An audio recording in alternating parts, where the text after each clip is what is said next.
As the world shrinks, life's best beliefs are again causing some of their members to rain carnage on this earth. It is not new. Religions have, since they arrived, been both a guide on how to live and a supplier of reasons to kill. Even great religious leaders have sanctioned armies to destroy another group of people whose great crime was simply not being of their circle, not being of their faith. Crusades and the Spanish Inquisition come to mind. But originally, in written history, it was pagan nations and the Jews and Christians and Muslims, and the reverse of these abuses, to mention only a few. Worse yet are the wars that are fought within each religion. One sect against another, Catholics against Protestants, one Protestant group against another, Orthodox against its liberal counterpart. And somehow, this list brings organizations like the KKK to mind. You know, the boys in white. Not hard to say that they had a warped understanding of peace on earth and goodwill among fellow man. No armies were sent against that terrorist group. Wrong side of the oceans, I guess. This bickering and fighting has been a fact throughout all religions found around the world. Whether that be here in North America among the First Nations, such as the Apache and the Anasazi, or in India between Muslims and Hindus. It was once said that the only religion not guilty of wars and fighting were the Buddhists, but stories coming out of Myanmar appear to be disqualifying them. No matter the group, their actions are always based on the false concept that their religious leaders and members of their organization are more knowledgeable about God and what God wants, or, in the area of politics, that every government knows more about people's rights and freedoms and the price needed paid to sustain that freedom than do all other governments, which causes many government leaders and religious zealots to think and act as if it is their right, their responsibility, to shove their narrow concept down the throats of everyone else. And in both situations, it is quite acceptable, at least to their manipulative leader, to use bombs as their messenger, regardless whether it is a pope, pastor, prince, prime minister, president, police person, parent, or paramilitary organization that uses violence to end violence. We ordinary people, peons, paupers, peasants, will pay the heaviest price, and we will continue paying that price until we insist on having a voice in our lives, our governments, our religions, therefore our future. Today we have the Taliban, ISIS, and Boko Haram, to again mention just a few. We call these groups radicals, yet every group, them and us, are guilty of not being able to unite the people. They, of their own religions, governments, or us and our beliefs, our citizens. And both sides think that bombing and terrorism is the way to bring peace to all peoples. Doesn't make much sense to me. Today's modern science, with its far-reaching weapons of mass destruction, coupled with our antiquated political system that allows today's leaders of government, military, and religions to act selfishly in their own vacuum for their own benefits, is in fact the tool which many radical members of all religions, governments, and especially arms dealers were waiting. It is the key they needed for total destruction of peace. Bad enough when radical killing was done by throwing a spear, but now mismanaged governments and prejudicial thinking religious leaders can launch drones, and with that launching, kill not one but many, and kill not only the person at whom the modern spear was thrown, but everyone in that person's vicinity, including innocent bystanders, men, women, and children. Killing innocent bystanders with our modernized weapons under the banner of ending terrorism reeks of hypocrisy.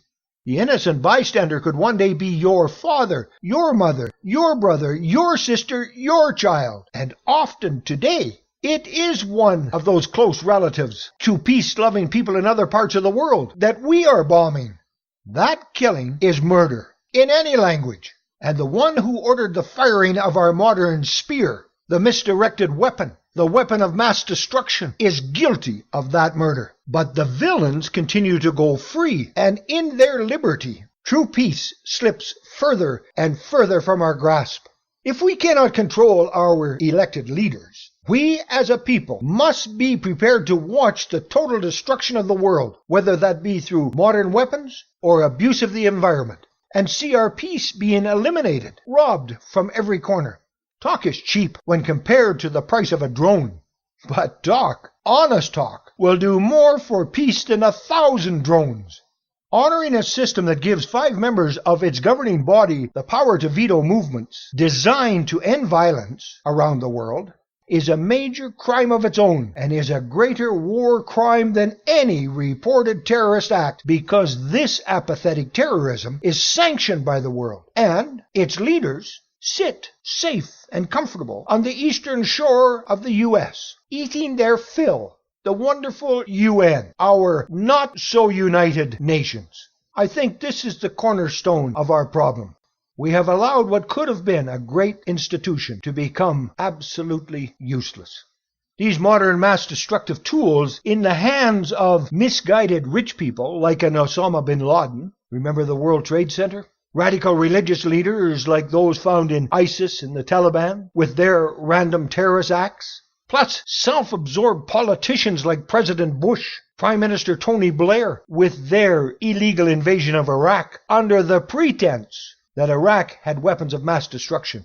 They, along with their blind followers, will be able to permanently remove from this earth the preached for peace that sermons, philosophies, and constitutions profess they believe.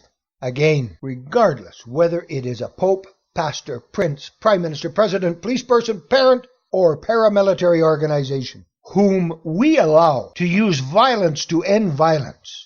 We ordinary people, peons, paupers, peasants, are as guilty of destroying peace as is the pope, pastor, prince, prime minister, president, police person, parent, or paramilitary organization whom we authorized to exercise this ignorance.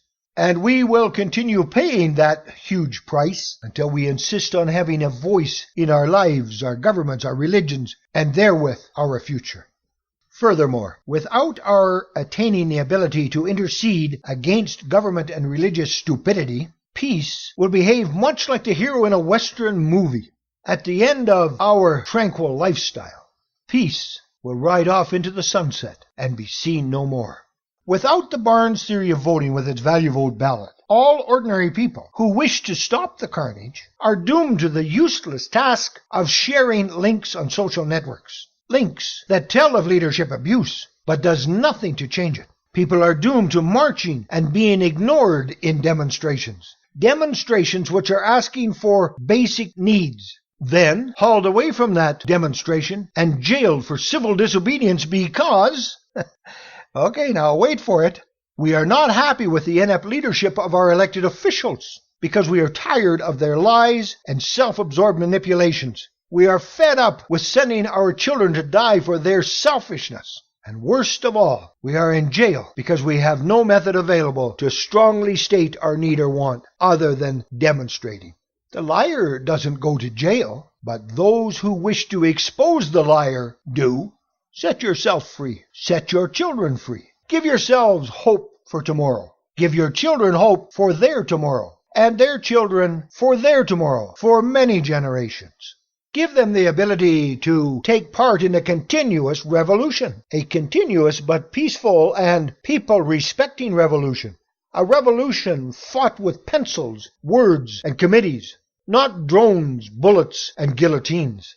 For peace to survive on this earth, we must take some of the control out of the hands of our leaders. And to do this, we must have a tool that gives us a true voice, enabling us to express valued input about our future. Insist on having a say, having a valued input.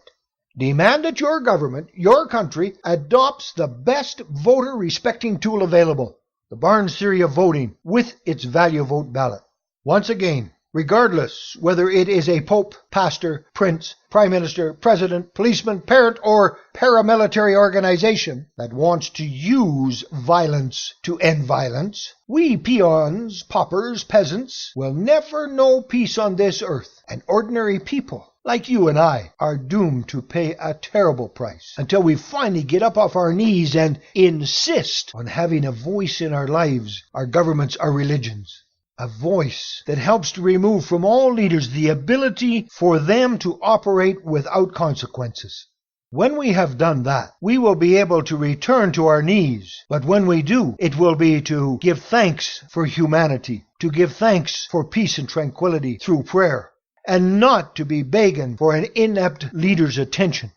Long gone are the days of total and blind obedience to people like King David or King Henry VIII, or the Shah of Iran, or the first Emperor of China, or Sapa Inca, the Holy One of the Incas. Long gone is the right of a few, like a George Bush or a Stephen Harper, to lord it over the many.